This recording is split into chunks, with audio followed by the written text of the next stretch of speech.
In our last episode, we showed that there was more evidence of the Salem witch trials being connected to a deep state operation and having more truth than any of us previously realized. Not only did we discover connections to the occult, but it seems that the mass hysteria triggered by these events was also organized by one of the deep state families to achieve multiple objectives.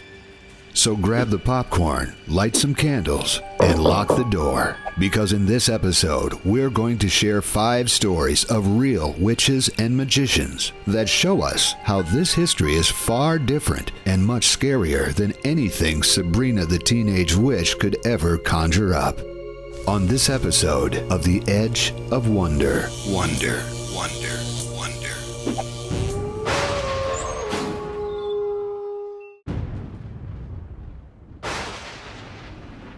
Welcome to The Edge of Wonder. We're your hosts. I'm Rob. And I'm Ben. In our last episode, we showed that there was more evidence of the Salem witch trials being connected to a deep state operation and having more truth than any of us previously realized. Not only was it obvious that there were occult things going on, but it seemed that in addition to that, any hysteria that was trumped up was also organized by one of the deep state families to achieve multiple objectives. Now keep in mind that this is part 2. We found that history has been teaching us inaccurate things about these trials, so we strongly recommend you watch our previous video. So let's recap. What were the objectives of the deep state Salem witch trials? Well, one was to create an environment where people would be deemed crazy if they called out anyone for practicing bad witchcraft. And remember, if you identify as a witch, but all you do is try to be a good person and you're not hurting anyone, we're not talking about you here. I mean, we're talking about some really crazy stuff. Right. Second was to infuse the word superstition into our culture, making it a stick to beat people with. This has in turn made us not willing to look at supernatural things and happenings, which would allow the deep state occultists to carry out their ritualistic practices under the radar. Third, it would paint specific religious believers as being extremists to discredit their claims and make people doubt them and their spiritual practices, thus turning the culture of that time around. Interesting fact before we get started, people often mistake Salem as being the most oppressive environment for witches in history. But did you know that up to 80,000 accused witches were put to death in Europe between the years of 1500 and 1660? Also, Germany had the highest execution rate. Compare this to around 200 being accused in Salem and 20 being executed. So when talking about hysteria, why were the Salem witch trials so relatively blown out of proportion in comparison to Europe? So were many of these witch trials false accusations? We do think so, of course. The likelihood of 80,000 witches is kind of ridiculous if you really think about it. It's a lot. Yeah, but at the same time, should all of them be discounted? Were some of these bad witches real? And if bad witches are real, what happened in the Salem witch trials, and are there other written accounts out there that have tried to tell their stories? Here are 5 of the craziest witch stories we came across. Remember, there were hundreds of these, so we probably missed a few. The zombie witch doctor. Okay, so for this first one, we figured we'd give you a little break from Salem. Ever heard of Max Beauvoir?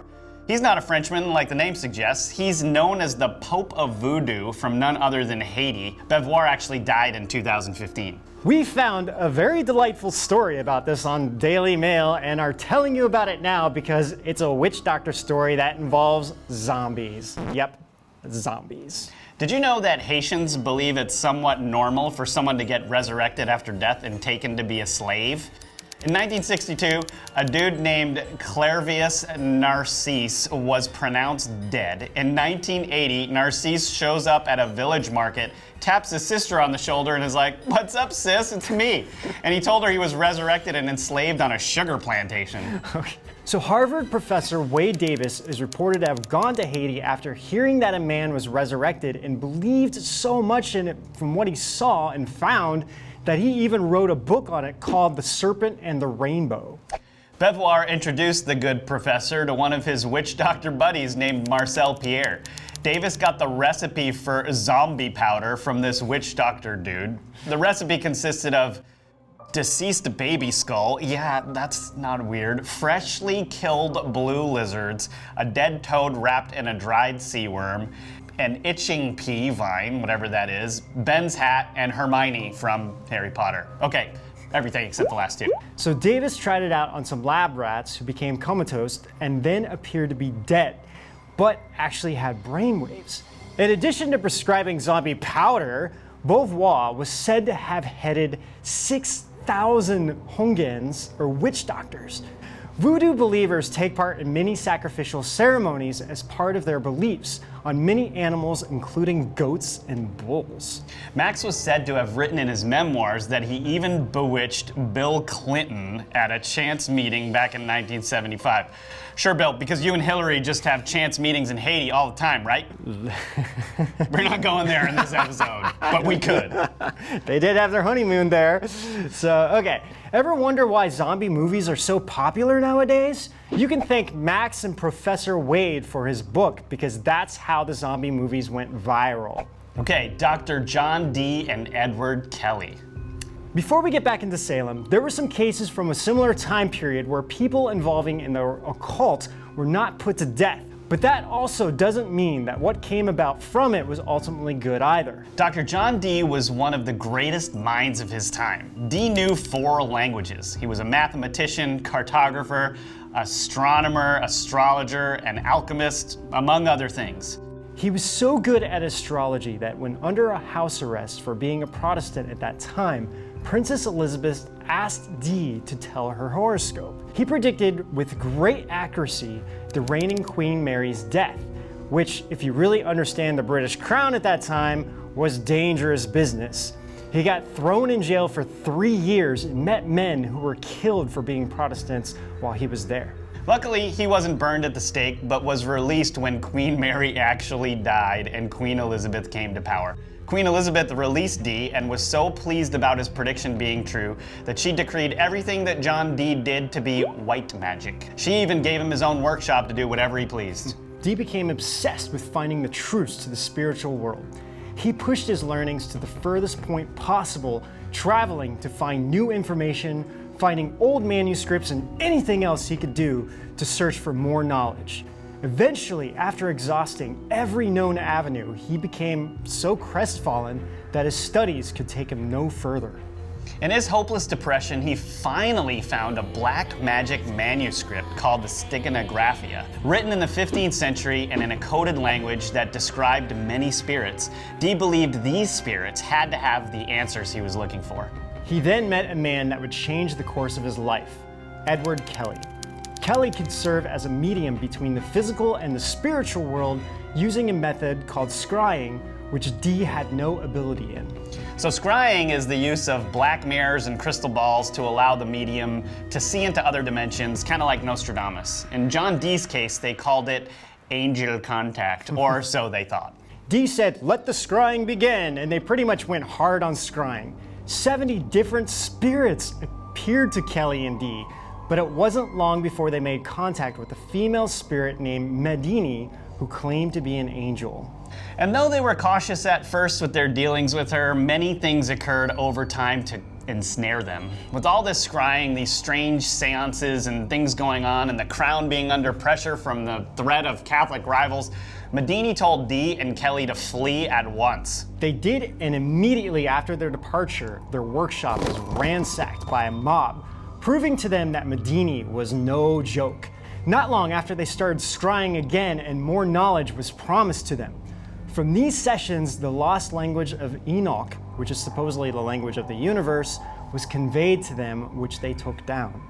After the language was dictated, Medini asked for something in return. Dee was to go see Rudolph II, the most powerful man in the entire world and leader of the Holy Roman Empire, and give him a message that he's possessed, and if he doesn't change his ways, God will sweep him from the face of the earth. Jeez.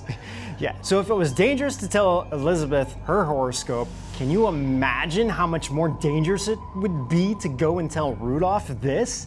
It's basically a death sentence. Dee decides to go to Prague to talk to Rudolph.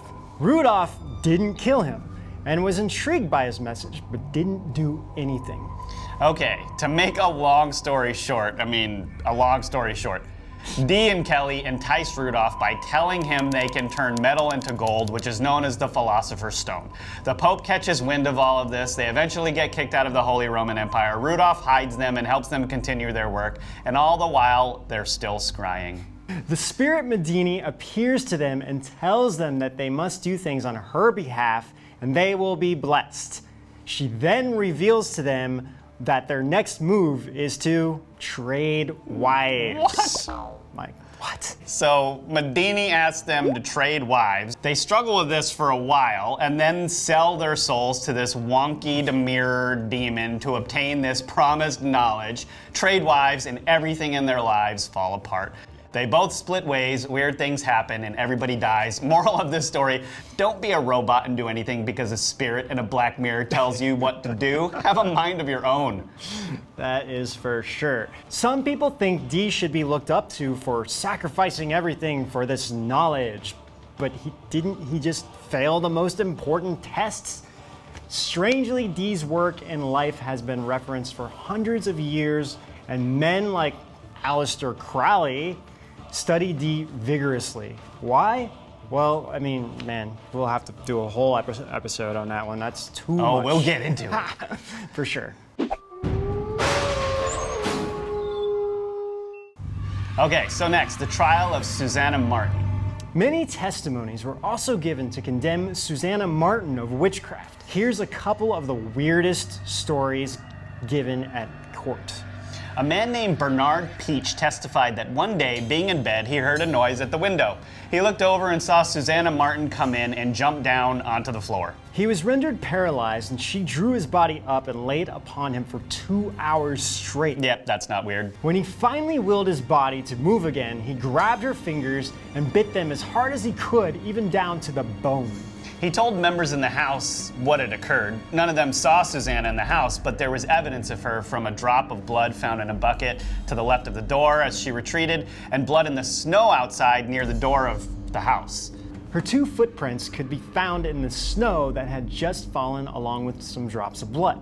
But mysteriously, the footprints abruptly stopped, not far past where they began. Many accounts similar to the one above were given in this trial, many containing cats and animals that would attack the witnesses. The most notable testimony was from someone named Joseph Ring. Joseph said he was carried away by demons on multiple occasions to a number of different witch meetings. Being in a half-paralyzed state, he was unable to speak for a long time. After this, he was again forced, being transported in the air, away to many unknown places where he saw meetings, feastings, dancing, and while being captive, they would give him a knock on his back and he would be rendered unable to move as if he was like chained or something. While this was going on, a man would often approach him with a book, tempting by showing him everything he desired, material things, people, places, and urging him to sign it. But when he refused to take part, the business would end with dreadful shapes, noises, and screeches, which of course terrified him. On one occasion, offered with the book was a pen and inkhorn that seemed to have blood in it, but he refused to touch it. Ring said that he saw Susanna Martin at many of these meetings. Weird. Super weird.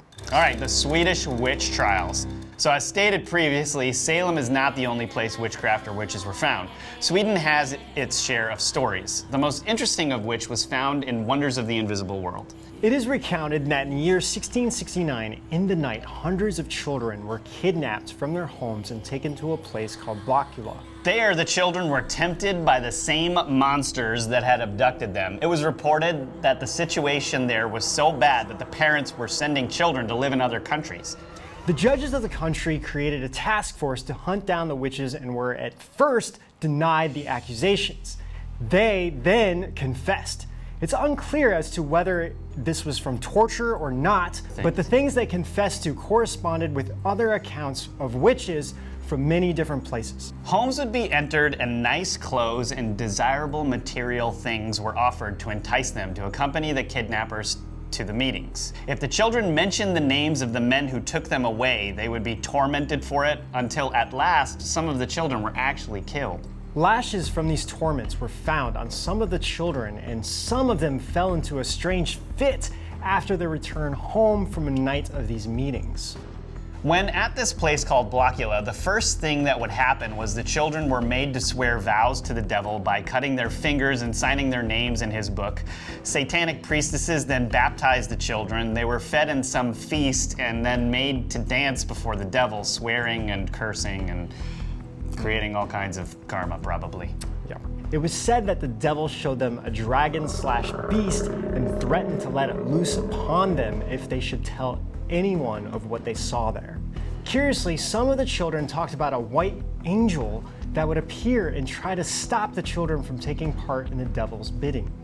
Long story short, many witches and even children who confessed were put to death, which we really wish didn't happen. I mean, especially the children. Yeah. Even if they did do what these reports claim, this should have been taken very seriously and the children should have been taught how to handle those situations instead of being put to death. I mean, come on. Right. Okay, the trial of a Bridget Bishop. One of the most infamous trials in Salem for an accused witch was the trial of Bridget Bishop. In this trial, there were multiple testimonies from neighbors that were recorded in the court papers of the things that they went through in their dealings with her. When we first started reading this, we noticed that if it was just one person's testimony, you could really just shrug it off and think that this person might be making it up. But after reading multiple different people's testimonies, it was very obvious there was something very strange going on here. Here's a couple of the instances that really caught our attention. 14 years before the trial, a man named Samuel Gray stated under oath that while he lay, he saw a figure full of light appear in the room, which appeared between him at his bed and the cradle of his child. When he sat up, it vanished. Looking out the door, he saw it again in the same garb that it had originally appeared. He said to it, "In God's name, what do you come for?" Later, the figure came in again, and this time the child in the cradle let out a terrible scream, after which the woman disappeared. The child cried for endless hours that night. Afterwards, the child's health declined day after day until it eventually died. The strange thing was that the man was not acquainted with Bridget Bishop, but was able to recognize her from the form that he saw that night. Another testimony that involved a child was over Samuel Static, who after his wife had a falling out with Bridget, their oldest son became ill with fits. There was a lot more to it, with one instance of the boy being brought before the accused witch and her jumping on him and scratching his face until it bled. The weirdest testimony in the whole trial was by a man named John Louder, whose land shared an orchard with Bishop's. After having an argument with her over her fowls, which are farm birds, people, I looked it up, he went to bed and woke up in the middle of the night seeing her specter. He was then unable to move, being completely paralyzed until midday the next day. Shortly after this, on the weekend, he saw a black pig approaching him in his house, which, being totally freaked out, he tried to kick it away, but it vanished. Right after, something flew in his window and stood before him. It had the body of a monkey, the feet of a chicken, and the face of a man. He was sort of speechless, and then this freaky thing spoke to him. It said, "I am a messenger sent unto you, for I understand that you are in some trouble of mind, and if you will be ruled by me, you shall want for nothing in this world." I don't think I would want to be yeah, ruled no, by that. that's the chicken feet that did it. The monkey body would have just made me laugh. Yeah. So Jung swung at it, but his hands went right through it. It jumped out the window, out onto his porch, and yelled, "You had better take my counsel." He then tried to hit it with a stick, but the stick went right through it, hit the ground, and broke. Then it vanished again. He ran outside and saw Bridget Bishop scurrying through her orchard to her house. When he returned to the house, he was immediately faced with this freaky monster thing again, which tried to fly at him. He yelled, "The whole armor of God be between me and you." As soon as he said this, the beast sprang through the window, out over the orchard, knocking down many apples on the trees on its way over. When this testimony was given, Bridget denied ever knowing John, which is very weird when you consider that their orchards were split between their properties, and back then you definitely know your neighbors. Not to mention that they had many small quarrels throughout the years.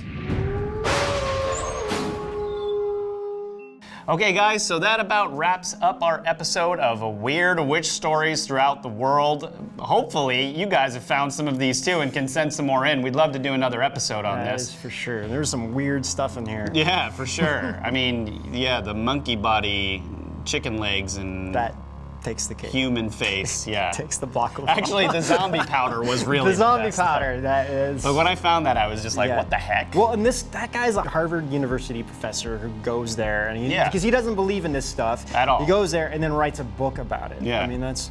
in this article too, if you read it, we're gonna post the link on our. Well, it'll be in our description. right? Yeah. You can read this article, and Bill Clinton is actually mentioned a couple of times in this, which is kind of funny. Like he personally knew Max Beauvoir or something. So, anyway, like we said, hope you guys like this, and make sure you hit like and subscribe, and comment below and let us know what you think. And until next time, we will see you guys out On the edge of zombie powder.